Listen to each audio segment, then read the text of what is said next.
계시록 2장 8절로 11절 말씀 함께 봅니다. 소모나 교회에 사자에게 편지하라. 처음이며 마지막이요 죽었다가 살아나신 이가 이르시되 내가 내 환난과 궁핍을 알거니와 실상은 내가 부요한 자니라. 자칭 유대인이라 하는 자들의 비방도 알거니와 실상은 유대인이 아니요 사탄의 회당이라. 너는 장차 받을 고난을 두려워하지 말라. 볼지어다 마귀가 장차 너희 가운데서 몇 사람을 오게 던져 시험을 받게 하리니 너희가 10일 동안 환난을 받으리라. 내가 죽도록 충성하라. 그리하면 내가 생명의 관을 내게 주리라. 귀 있는 자는 성령이 교회들에게 하시는 말씀을 들을지어다. 이기는 자는 둘째 사망의 해를 받지 아니하리라. 할렐루야. 예, 영적 권세 세 번째 시간, 충성의 권세. 무슨 권세? 예, 죽도록 충성하고 있어요. 저는 진짜 제 개인적인 삶이 없어요. 예, 저 자신을 완전히 내어 던져버리고 그냥 그때 설교 준비하고 설교할 때 예, 죽으면 죽으리라 생명 걸고. 아플 시간이 없다니까. 예, 충성되이 봉사하는 자들은 아플 시간이 없어요. 근데요, 아프다 힘들다 하고 누워있으면 마냥 깔아주는 게 인간이야. 막 뚫고 막 나가면 우리 하나님이 새 힘을 주셔. 할렐루야. 예, 오늘 충성의 권세를 받아봐요. 죽도록 충성하라는 주님의 말씀대로 살아봐요. 생명의 멜로간을 받아. 권세는 권한, 힘, 권력, 능력, 권리, 이겁니다. 명사로 헬라어로는 엑수시아, 영어로는 오소리티라고 번역할 수 있는데요, 권세에는 두 가지 종류가 있습니다. 하나는 영적 권세이고 하나는 육적 권세. 여러분은 어떤 권세를 갖고 계십니까? 영적 권세는 천지를 창조하시고 만물을 다스리시는 하나님이 위에서 부어주시는 영원하고 무궁한 권세입니다. 그런데 육적 권세는 사람의 노력이나 재능으로 만들어낸 일시적이고 제한적인 권세입니다. 영적 권세를 가지고 있는 사람은 그냥 가만히 있어도 막 능력이 나타나, 카리스마가 있어서 사람들이 제압이 돼. 근데 육적 권세를 가지고 있는 사람은 막 높아지려고 막 돈을 대고 학력을 대고 뭘 대고 그래도요 높임 받지 못합니다. 오늘 이 시간에 여러분 모두가 다 영적 권세를 갖기를 바랍니다. 그러면 아무것도 없는 자 같으나 모든 걸 가진 자, 무식한 자 같으나 지혜로운 자, 그런 자가 돼야 될 거 아니에요. 자족하며 아무것도 없는 것 같으나 모든 걸 가진 자처럼 만족하며 살아야지. 예수 안에 있는 사람들은요, 예, 이미 저 천국을 소유했어. 그 천국은 돈으로 살 수 없는 것이야. 그러니 누구보다도 부자야 우리는. 근데 그걸 모르고 살더라고요. 저는 365일 날마다 감사한데 제가 사는 하루하루는 제 옆에서 봐야지 알아. 제가 사는 하루하루는 거의 졸도할 정도로 몸이 힘든데도 불구하고 영혼 살리기 위해서 어떻게 하면 말씀을 맛있게 먹일까, 어떻게 하면 좋은 말씀을 먹일까, 여기에만 모든 것이 집중돼서 매일매일 설교 준비하고 설교하고, 이것이 내 삶의 전부입니다. 그런데도 인생이 행복합니다. 모든 것을 다 가진 자처럼 아주 만족하며 살아가고 있습니다. 여러분이 볼 때 그렇게 보이지 않습니까? 근데 이게 좋아 보이면, 야 그래 육신을 쳐서 복종시켜도 저 영혼이 행복하고 싶고 영혼이 천국인 걸 보니까 나도 저런 삶을 살아야지, 막 이런 생각이 안 듭니까? 근데요, 옆에서 보고 있어도요 그런 생각이 나. 어떻게 하면 육적 권세를 누리고 살까? 이런 사람들이 참 많아요. 성도는 육의 몸을 입고 육의 세계에 살고 있으나 예수 그리스도로 말미암는 영적 권세를 가지고 살아야 되는 거예요. 영적 권세는 여호와를 앙망한 자에게 부어주시는 하나님의 권능으로 무한하며 총명한 능력입니다. 이사야 40장 28절로 31절. 너는 알지 못하였느냐? 듣지 못하였느냐? 영원하신 하나님 여호와 땅끝까지 창조하신 이는 피곤하지 않으시며 곤비하지 않으시며 명철이 한이 없으시며 피곤한 자에게는 능력을 주시며 무능한 자에게는 힘을 더하시나니 소년이라도 피곤하며 곤비하며 장정이라도 넘어지며 쓰러지되 오직 여호와를 앙망하는 자는 새 힘을 얻으니 독수리가 날개치며 올라간 같은 것이요 다른 박자에도 곤비하지 않았고 걸어가도 피곤하지 아니하리로다. 그렇습니다. 우리가 살아가는 인생은 권세 싸움입니다. 나를 지배하는 권세가 어느 권세냐에 따라서 가치관이 달라지고 행동이 달라지고 가는 길이 달라지는 거예요. 나를 지배하는 권세가 사단이냐 하나님이냐, 영적인 권세를 쫓아가냐 육적인 권세를 쫓아가냐에 따라서 인생이 달라지는 거예요. 내가 어떤 권세 아래에 있느냐를 결정하는 것은 눈앞에 보이는 것보다 훨씬 더 중요합니다. 오늘 이 시간에 여러분, 우리는 우리 배후에서 하나님이 역사해 주셔야 돼요. 육적인 권세로 사는 사람은 지혜로워 보여도 결정적인 순간에 미련합니다. 강한 듯 보여도 중요한 순간에 속절없이 쓰러질 수밖에 없습니다. 하지만 영적인 권세로 사는 사람은 지치지 않습니다. 피곤하지 않습니다. 영적인 권세가 모든 것을 다 초월하게 만들기 때문에 그래요. 예, 의인처럼 7번 넘어질지라도 다시 일어나리니와 악인은 재앙으로 말미암아 엎드러지느니라 그랬어요. 영적인 권세는 막힌 담을 뚫고 높은 장애물을 싹 다 무너뜨리며 큰 산을 평지로 만드는 능력입니다. 스가랴 4장 6절로 7절 그가 내게 대답하여 이르되 여호와께서 스룹바벨에게 하신 말씀이 이러하니라. 만군의 여호와가 말씀하시되 이는 힘으로 되지 아니하며 능으로 되지 아니하고 오직 나의 영으로 되느니라. 큰 산아 내가 무엇이냐? 너는 스룹바벨 앞에서 평지가 되리라. 그가 머릿돌을 내놓을 때에 우리가 외치기를 은총이 그에게 있을지어다 하리라 그랬어요. 여러분, 기적의 하나님은 살아계신데요, 여러분 앞에 큰 산은 무엇입니까? 오늘 이 시간에 한번 확 평지로 만들어 볼까요? 따라합니다. 큰 산아 내가 무엇이냐? 너는 순위 앞에서 평지가 되리라. 아멘. 오늘 우리는 이런 영적인 권세를 충만히 받음으로 제한 없이 하나님의 뜻을 이루는 능력의 삶을 살아야 돼요. 미국의 대부흥사 찰스 푸니는 말하기를 죄인들이 회개하지 않는 것이 죄인 것처럼 그리스도인이 성령으로 충만하지 않는 것도 죄이다. 그리스도인은 더 많은 빛을 소유했으므로 죄인이 회개하지 않는 죄보다 성령 충만하지 않는 죄가 더욱 크다 그랬어요. 이 시간 여러분 모두가 영적인 권세를 충만히 받음으로 모든 영적 싸움에서 승리하고 영의 능력으로 범사의 형통함을 누리시기를 바랍니다.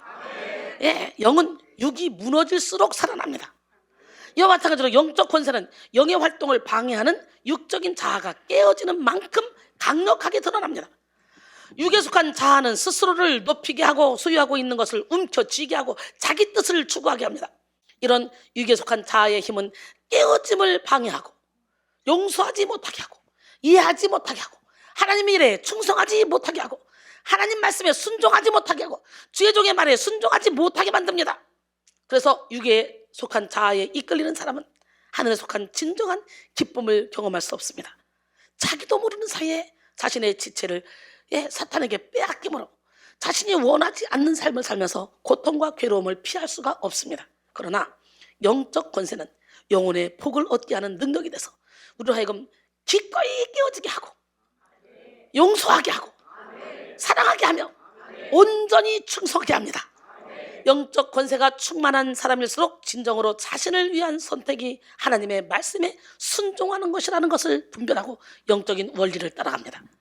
영의 눈이 뜨여지고 영의 귀가 열어진다는 것은 이런 영적인 시각과 청각이 열려서 영적으로 옳은 분별을 할 수 있게 된다는 말입니다.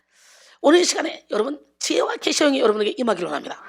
우리는 아무것도 할 수 없지만요, 지혜와 계시의 영이신 성령 하나님이 우리와 함께 하시기만 하면 우리는 모든 것을 할 수 있습니다. 우리 주 예수 그리스도의 하나님 영광의 아버지께서 지혜와 계시의 영을 너에게 주사 하나님을 알게 하시고, 할렐루야, 지혜와 계시의 영이 임해야 하나님을 알게 되는 거예요.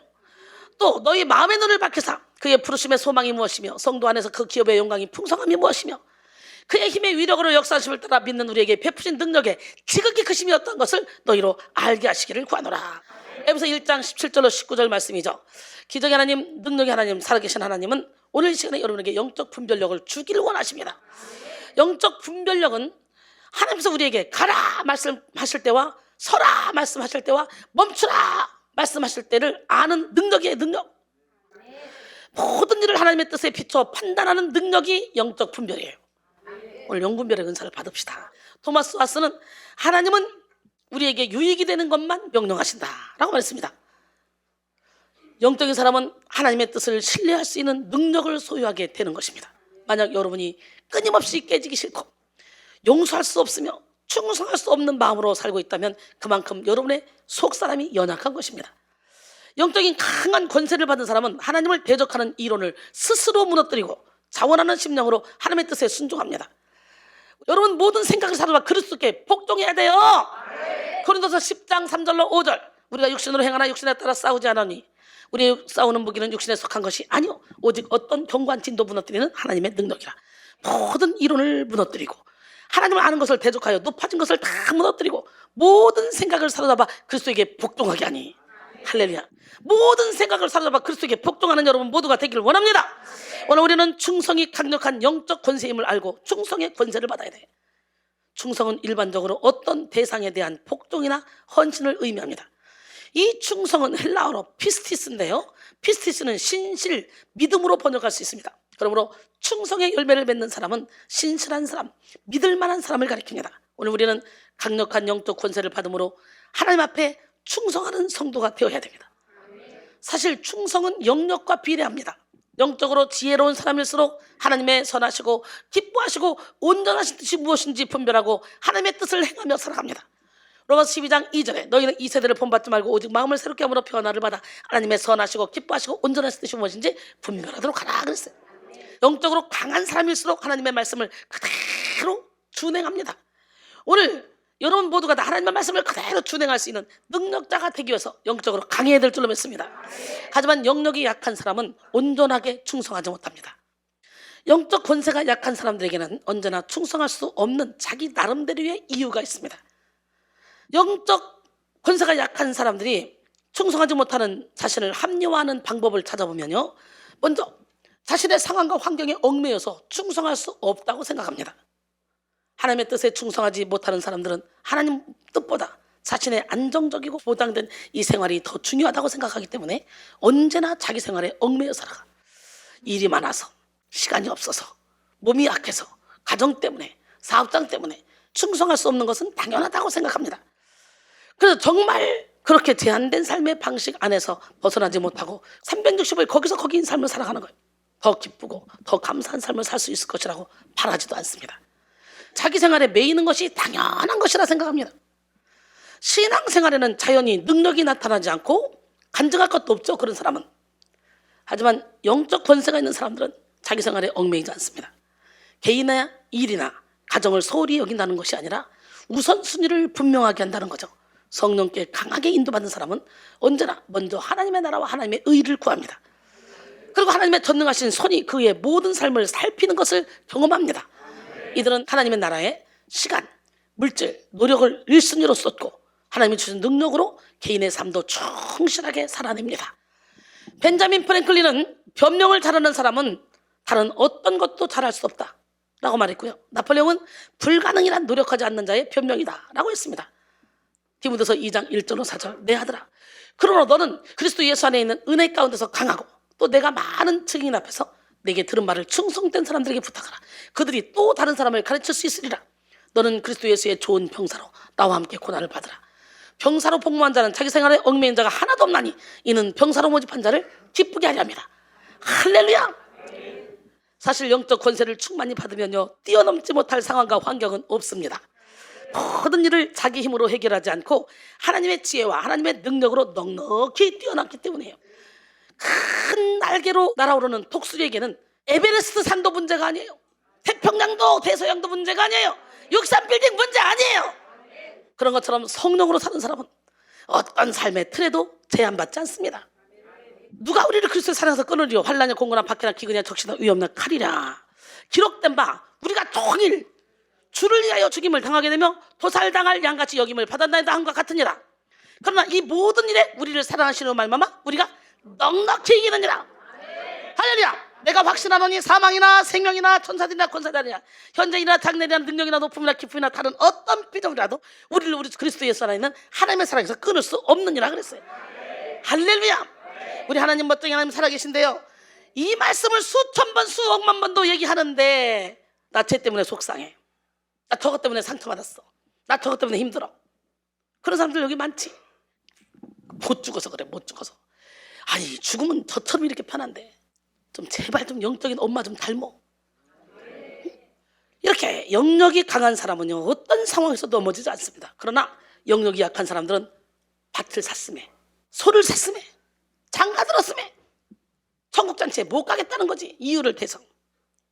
그게 여러분의 모습은 아닙니까? 누가복음 14장 16절로 21절, 이르시되 어떤 사람이 큰 잔치를 베풀고 많은 사람을 청하였더니 잔치할 시각에 그 청하였던 자들에게 종을 보내어 이르되 오소서 모든 것이 준비되었나이다 하매 다 일치하여 사양하여 한 사람은 이르되 나는 밭을 샀음에 아무래도 나가보야겠으니 청컨대 나를 양해하도록 하라. 또 한 사람은 이르되 나는 소 5개를 샀으니 시험하러 가니 청컨대 나를 양해하도록 하라 하고, 또 한 사람은 이르되 나는 장가 들었으니 그러므로 가지 못하겠노라 하는지라. 종이 돌아와 주인에게 그대로 고하니 이에 집주인이 노하여 그 종에게 이르되 빨리 시내와 거리와 골목으로 나가서 가난한 자들과 몸 불편한 자들과 맹인들과 저는 자들을 다 데려오라 하니라. 천국 잔치를 거절하는 자들의 말을 들어보면요, 사실 그들에게는 다 변명거리가 있습니다. 다 오지 못하는 핑계거리가 있습니다. 그래서 인간의 변명에 대해 타고로 시인이 이런 글을 썼습니다. 사람들은 해야 할 일이 있어도 하지 않을 이유를 찾다 때를 놓친다. 하지만 어떤 상황이든 마음만 먹으면 무엇이든지 할 수 있다. 사람들은 사고에만 머물고 행동으로 옮기지 않는다. 그러잖아요. 여기로 깨달아지는 거 참 힘들죠. 근데 이것이 깨달아지잖아요. 그럼 가슴으로 내려오죠. 근데 이것이 손발로 움직여지기까지 너무너무 오랜 시간이 걸려. 그래서 평생을 신앙생활해도 여러분이 볼 때 야, 이 사람 진짜 영적인 사람이다, 이 사람 정말 예수를 많이 닮은 사람이다 라고 생각되는 사람 찾기 쉬워요? 여러분 평생 신앙생활 했지만. 그렇다면 이게 뭔가 큰 문제가 있는 거 아닙니까? 예수를 닮아야 되잖아. 예수를 믿는 사람이라면, 하나님을 아버지로 믿는 사람이라면 아버지를 닮아가야 되잖아. 거짓말처럼 자식을 낳고 나면 다 닮더라고요. 비슷하게 형제자매끼리 다 닮죠. 닮잖아요. 유전자가 같기 때문에. 하나님의 자녀라면 하나님의 사람으로 다 닮아가야 될 거 아니에요. 근데 닮아가지 않는다, 전혀 하나님과 관계없이 살고 있다, 이거 보통 문제가 아닙니다.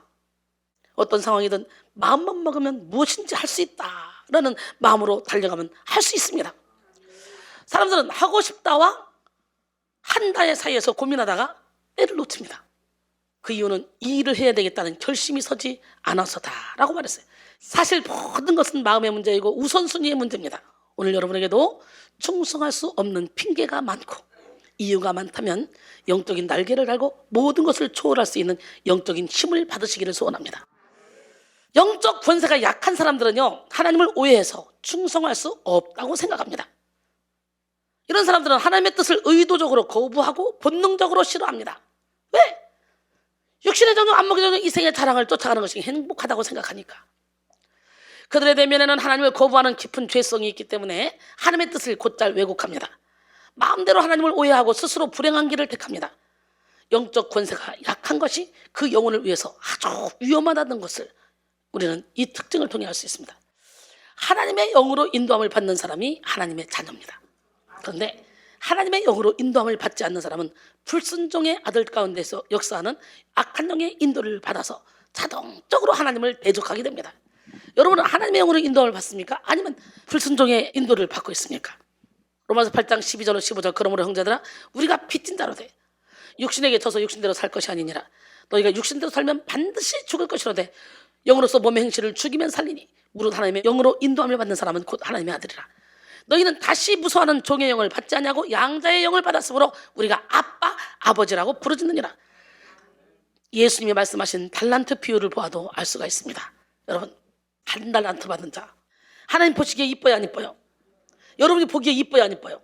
안 이뻐요? 근데 여러분이잖아. 아니야? 솔직히 얘기해봐.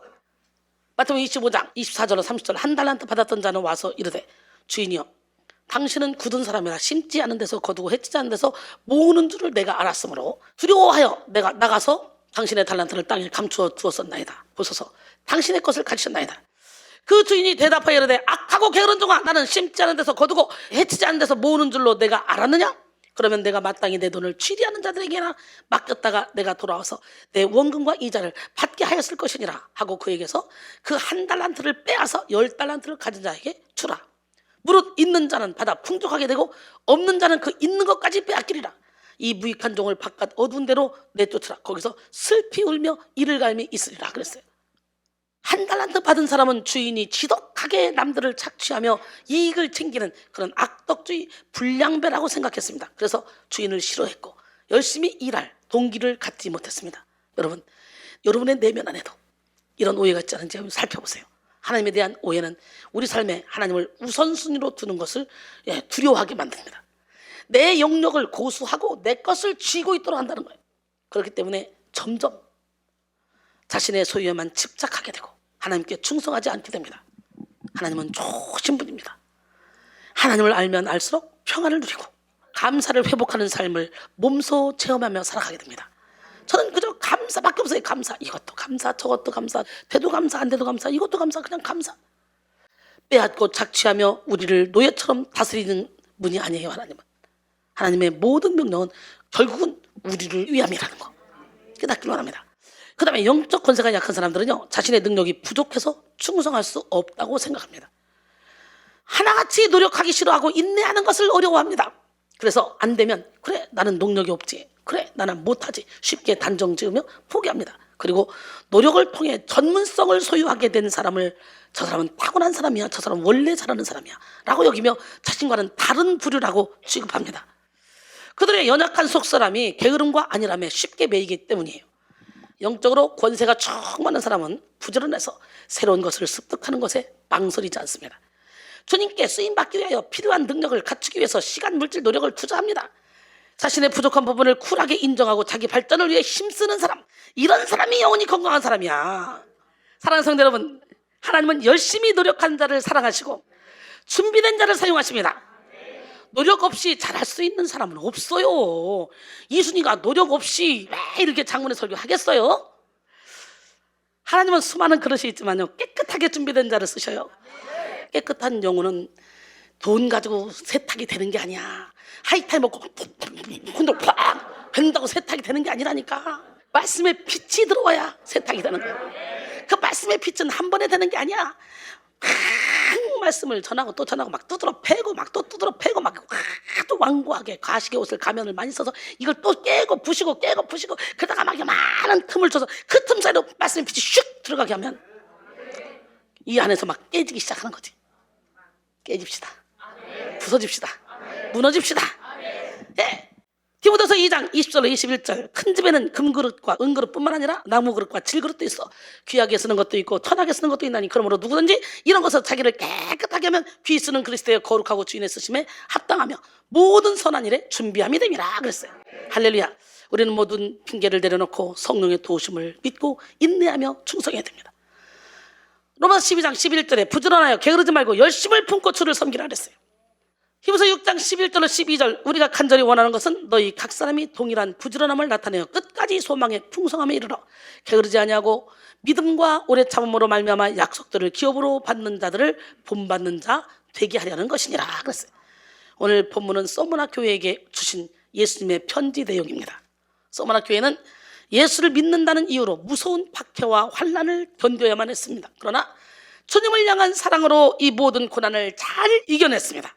그들은 강한 영적 권세로 모든 환경을 초월해서 충성하지 못하게 만드는 모든 변명과 이유를 이겨냈습니다. 그래서 예수님께 편지를 받은 7개의 교회 중에 빌라델비아의 교회와 함께 예수님께 칭찬만 받은 교회입니다. 본래 서머나는 로마의 충성을 다했던 도시예요. 주전 195년 이미 서머나에는 로마를 신으로 섬기기 위한 신전이 세워졌습니다. 원정을 갔던 로마 군인들이 추위에 떨고 있다는 소식이 전해지자 서머나 사람들은 옷을 모아서 그들에게 보내기도 했습니다. 그래서 로마의 정치가 키케로는 서머나를 가리켜서 로마의 가장 신실한 동맹이라고 극찬을 했습니다. 서머나는 로마에 의해서 자치도시로 지정을 받았습니다. 많은 로마인들이 그곳에 와서 휴양을 즐기기도 했습니다. 결국 로마는 자신의 신실한 동맹이었던 서머나에 황제 숭배의 신전을 짓도록 했습니다. 그렇게 해서 주 26년 서머나에는 로마 황제를 위한 신전이 세워졌는데요. 그 결과 서머나는 자타공인 로마 황제를 숭배하는 중심 도시가 되었습니다. 뿐만 아니라 서머나에는 많은 유대인들이 살고 있었어요. 그들 중에는 유력한 인사들도 많았습니다. 서머나에 있는 유대인들은 서머나의 회당을 짓고 전통적인 유대주의 사상으로 단단히 무장했습니다. 그리고는 자신들의 세력을 점차적으로 강하게 펼쳐나갔습니다. 서머나 교회는 이렇게 로마 황제의 숭배의 중심이요 유대교가 판을 치고 있는 척박한 신앙 환경 속에 세워진 교회입니다. 서머나에 사는 사람은 누구라도 1년에 한 번은 의무적으로 황제를 섬기는 신전에 올라가야만 했습니다. 그리고는 그곳에 있는 제단에 분향을 하면서 이런 말로 황제에 대한 충성을 맹세해야만 했습니다. 가이사는 나의 주이십니다. 황제에 대한 충성을 맹세한 사람에게는 증명서가 발급이 됐어요. 일단 그 증명서를 받고 나면 그 뒤에는 각자 자신의 신을 마음대로 섬길 수가 있었습니다. 그러나 그 증명서가 없는 사람은 로마에 대해서 반역하는 것으로 간주되어 처형을 당했어요. 자연히 서머나 교회는 많은 핍박을 받을 수밖에 없었습니다. 그 대표적인 경우가 사도 요한의 제자로서 서머나 교회의 사자가 되었던 폴리캅. 이 폴리캅의 순교입니다. 주 156년 폴리캅은 86세 나이로 화형에 처해졌습니다. 그때는 요한계시록이 기록된 지 대략 60여 년이 지났을 때입니다. 그가 순교한 것은 소모나 교회에서 12번째로 기록되고 있습니다. 그러니 그 이전에도 소모나 교회에서는 이미 11명의 순교자가 있었다는 얘기죠. 폴리캅이 순교하고 나서 얼마 안 되어 소모나 교회는 인근에 있는 한 교회에 편지를 보냈습니다. 그 편지는 이른바 폴리캅의 순교기라고 불립니다. 그 편지를 통해서 우리는 폴리캅이 순교할 때의 모습을 자세히 전해들을 수가 있습니다. 폴리캅은 체포를 당해 소모나의 노천 극장으로 끌려갔습니다. 그때 로마 총독은 폴리캅에게 회유의 말을 던졌습니다. 지금이라도 늦지 않았으니 예수 그리스도를 부인하면 용서해 주겠다는 말이었어요. 그러자 폴리캅은 이런 유명한 말을 남겼습니다. 나는 86년간 그분을 섬겨왔는데 그분은 단 한 번도 내게 해를 끼친 적이 없어. 그러니 내가 어찌 나의 왕과 나의 구세주를 회방할 수 있겠소? 로마의 총독은 폴리캅에게 최후의 통첩을 보냅니다. 만일 당신이 끝내 마음을 돌이키지 않는다면 나는 불로 당신을 태워 죽일 것이오. 그때 폴리캅은 또다시 이런 유명한 말을 했습니다. 당신은 1시간 타다가 꺼지고 말 불로써 나를 위협하고 있지만 당신은 하나님을 믿지 않는 자를 위하여 예비된 영원한 심판의 불에 대해서는 알지를 못하고 있어. 무엇을 주저하고 있어? 당신이 원하는 대로 행하시오. 그날은 유대인들의 안식일이었습니다. 그런데도 그곳에 있던 많은 유대인들은 안식일의 규례를 어기면서까지 자진해서 나무들을 잔뜩 들고 왔습니다. 얼른 폴리캅을 처형해버리기 위해서였습니다. 그렇게 해서 폴리캅은 86세의 나이로 화형에 처해져서 순교를 당했습니다. 헬라어 소모나를 우리말로 번역하면 몰약입니다. 몰약은 살아있는 사람을 위해서는 향수로 사용되고 죽은 사람을 위해서는 썩는 냄새를 방지하기 위해서 사용되는 향기로운 물질입니다. 몰약은 향기를 내는 식물을 짓이겨서 만듭니다. 마찬가지로 소모나 교회는 핍박으로 짓이겨져서 예수 그리스도를 위한 소모나 곧 몰약이 되었습니다. 그들은 짓이겨지면 짓이겨질수록 예수 그리스도의 아름다운 향기를 더욱더 진하게 발했던 것입니다. 유명한 미술가 루오의 작품 중에 향나무는 자기를 찍는 도끼 날에도 향을 묻힌다라는 제목의 판화가 있습니다. 자신을 괴롭히고 아픔을 주는 도끼 날에 독을 주는 게 아니라 오히려 향을 묻혀준다는 것입니다. 향나무와 같이 소모나 교회는 극심한 핍박 가운데서 더욱 진한 향기를 바라며 예수님을 사랑하는 뜨거운 마음으로 죽도록 충성했습니다. 그래서 그들은 예수님의 칭찬과 함께 예수님이 주시는 생명의 면류관을 받았어요. 할렐루야. 소모나 교회의 사자에게 편지하신 예수님의 모습은 두 가지로 묘사됩니다. 먼저 예수님은 자신을 처음이요 나중이라고 부르셨어요. 그리고 예수님은 자신을 죽었다가 살아나시니라고 칭하셨습니다. 오늘 본문 8절에 소모나 교회의 사자에게 편지하라. 처음이요 마지막이요 죽었다가 살아나시니가 이르시되. 왜 예수님은 소모나 교회에 처음과 나중으로 또 죽었다가 살아난 이로 나타나셨을까요? 이는 핍박당하는 소모나 교회를 위로하시고 그들에게 용기를 북돋워 주시기 위함이었습니다. 그 당시 소모나 교회는 핍박으로 인한 죽음의 짙은 그림자가 늘 도사리고 있었습니다.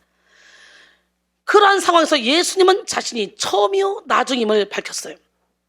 예수님은 영생하시는 하나님이시기 때문에 그 어느 때라도 변함없이 그들과 함께 하심을 말씀하신 것입니다.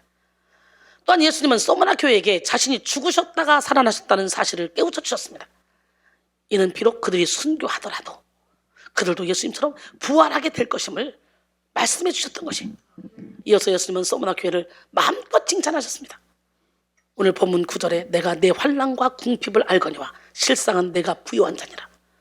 자칭 유대인이라고 하는 자들의 비방도 알거니와 실상은 유대인이 아니요 사탄의 회당이라. 그래서 환난으로 번역된 들립시는 본래 압박받다, 박해받다라는 뜻을 지닌 들리부에서 파생한 명사로서 여기서는 믿음을 지키는 과정 가운데 받는 박해, 고통과 고뇌를 의미합니다. 또 궁핍으로 번역된 푸토케이아는 물질적 궁핍을 의미합니다. 소모나 교회는 그리스도의 이름 때문에 경제적, 정치적, 사회적, 종교적, 물질적까지 환난과 궁핍 가운데 있었던 그런 사람들이었어요. 예수님은 소모나 교회의 환난과 궁핍을 다 알고 계셔서 그들이 철저히 황제 숭배를 거부하고 가이사를 자신들의 주로 고백하지 않으므로 많은 핍박을 받고 물질적으로도 가난하게 살아야 했던 것을 알고 계셨습니다. 그러나 예수님은 그들이 실상은 부유한 자라 했어요. 할렐루야. 믿음에 부유하고 진리에 부유하며 사랑에 부유하고 또 충성에 부유했던 그들이 바로 부유한 자라고 인정해 주셨습니다. 이는 예수님의 책망만 받았던 라오디게아의 모습과는 완전히 반대된 모습이죠. 계시록 3장 17절로 18절 내가 말하기를 나는 부자라 부유하여 부족한 것이 없다 하나 내 곤고한 것과 가련한 것과 가난한 것과 눈먹은 것과 벌거벗은 것을 알지 못하는도다. 내가 돈을 권하노니 내게서 불로 연다는 금을 사서 부여하게 하고 흰옷을 사서 입어 벌거벗은 수치를 보이지 않게 하고 안약을 사서 눈에 발라 보게 하라 그랬어요. 여러분 어때요? 여러분은 건강합니까? 라오디게아 교인들처럼 지금 돈 말고 기 말고 아무것도 모르면서 다 홀딱 벗고 있으면서 자기는 행복하다고 착각하고 있지는 않습니까? 우리는요 오직 예수 안에서 참 자유를 누릴 수 있습니다. 우리는 아무것도 아니지만요 우리를 통해 일하시는 하나님은 멋쟁이 하나님이에요. 그 하나님 이 시간에도 불꽃 같은 눈동자로 여러분을 지켜보고 계시면서 기적의 하나님, 능력의 하나님, 그 살아계신 하나님, 그 하나님을 믿는 사람에게 아무것도 없는 자 같으나 모든 것을 다 가진 자처럼 행복한 삶을 살게 만들어 주십니다. 할렐루야. 고린도서 6장 8절로 10절 보니까 우리는 속인 자 같으나 참되고 무용한 자 같으나 유명한 자요 죽은 자 같으나 보라 우리가 살아있고 징계를 받는 자 같으나 죽음을 당하지 않냐고 근심한 자 같으나 항상 기뻐하고 가난한 자 같으나 많은 사람을 부욕해 하고 아무것도 없는 자 같으나 모든 걸 가진 자니라. 할렐루야. 여러분 우리 모두 다 이런 은혜를 입고 살기를 원합니다. 여러분 인간적으로 봤을 때는 소모나 교회가 이상하고 라오디게아 교회가 합리적으로 보일 것입니다. 그런데 하나님의 눈은 달랐어요. 하나님은 라오디게아 교회는 병들었고 미약한 소모나 교회는 강건한 교회로 보였어요.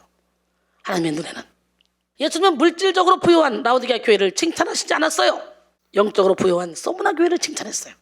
여러분도 소모나 교회처럼 영적으로 부유한 자, 하나님께 대하여 부유한 자가 되어서 예수님께 칭찬받을 수 있기를 바랍니다. 나가 예수님은 사탄 유대인들을 도구 삼아 소모나 교회를 핍박했던 것도 말씀하시면서 소모나 교인들을 지지하고 격려하셨습니다. 그리고 그들에게 이런 명령을 내렸습니다. 계시록 2장 10절 너는 장차 받을 고난을 두려워하지 말라.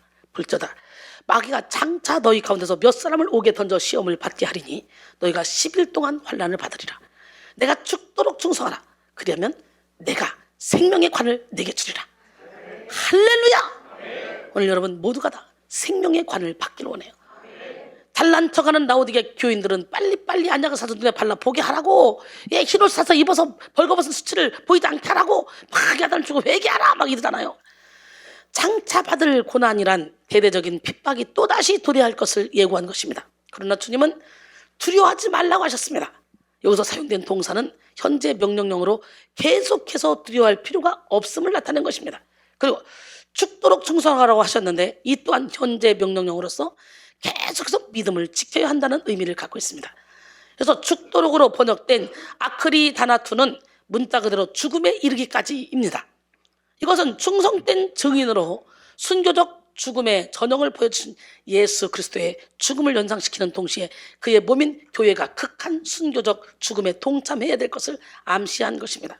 예수님은 소모나 교회에게 지금까지 잘 충성했으니 이제는 쉬라고 하지 않았어요. 오히려 장차 받을 고난을 두려워하지 말라고 합니다. 예수는 마귀가 장차 소모나 교회 가운데 몇 사람을 옥에 던져 넣을 것이라고 했고요. 그 고난의 목적은 성도가 시험을 받도록 하는 것이라고 말씀했어요. 그리고 고난의 기간은 10일 동안이라고 말씀하셨어요. 여기서 10일은 짧은 기간을 의미합니다. 40일이 아니라 10주 아니 10년 동안의 고난이라 하더라도 장차 우리가 살아가게 될 이 영원한 삶에 비하면 지극히 짧은 것입니다. 예수님이 이러한 고난을 두려워하지 말라고 말씀하셔요. 또 죽도록 충성하라고 말씀하셨는데 여기서 죽도록은 충성의 강도를 의미하는 말입니다. 만일 처형을 당한다고 하더라도 죽음을 두려워하지 말고 끝까지 충성하라는 말씀이에요. 또 죽도록은 충성의 기간을 의미하기도 합니다. 죽을 때까지 충성하라는 말이에요. 예수님을 위하여 순교하는 그 순간까지 충성을 다해야 할 것입니다. 이때 죽도록은 충성의 기간을 의미합니다. 고린도전서 4장 1절 2절 사람이 마땅히 우리를 그리스도의 일꾼이요 하나님의 비밀을 맡은 자로 여길지어다. 그리고 맡은 자들에게 구할 것은 충성이니라. 예수님은 죽도록 충성하는 자에게 생명의 면류관을 주시겠다고 말씀하셨습니다. 충성했으니까 영원한 면류관이 주어지고, 예수님을 위해서 목숨을 바쳤으니까 영원한 생명이 주어진다는 것입니다.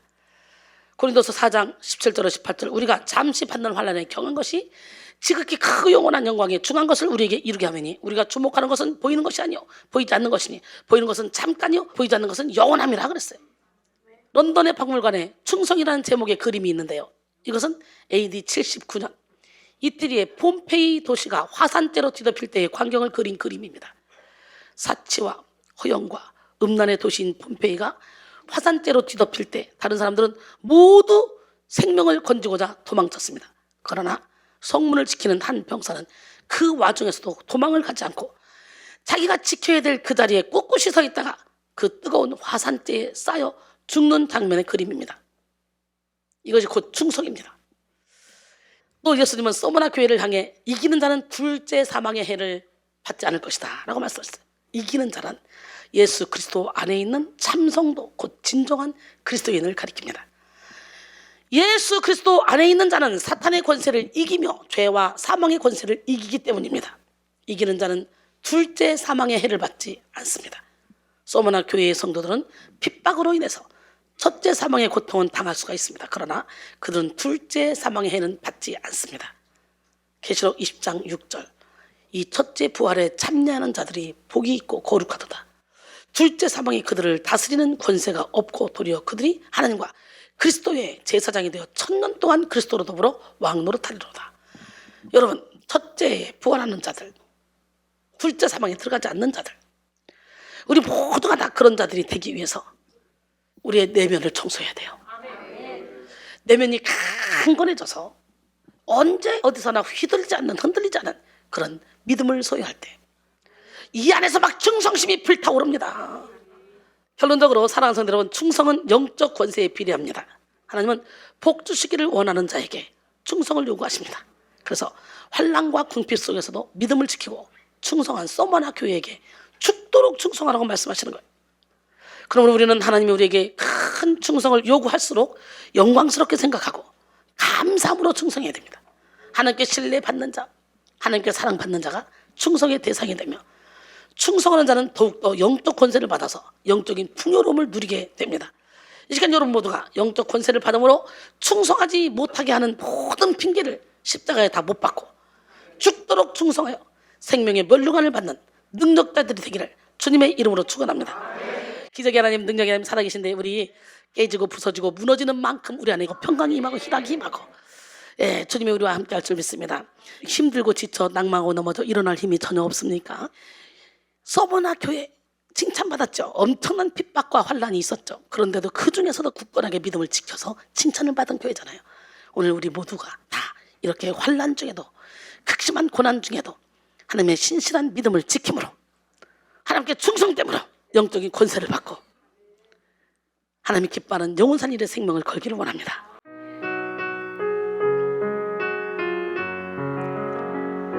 힘들고 지쳐 낭망하고 넘어져 일어날 힘 전혀 없을 때 조용히 다가와 손잡아 주시며 나에게 말씀하시네. 나에게 실망하며 내 자신 연약해 고통 속에 눈물 흘릴 때 못자국 난 그 손길 눈물 닦아주시며 나에게 말씀하시네. 뭐라고? 너는 내 아들이라. 오늘날 내가 너를 낳았도다. 너는 내 아들이라. 나의 사랑하는 내 아들이라. 언제나 변함없이 너는 내 아들이라. 십자가 고통 해산의 그 고통으로 내가 너를 낳았으니 너는 내 아들이라. 오늘날 내가 너를 낳았도다. 너는 내 아들이라.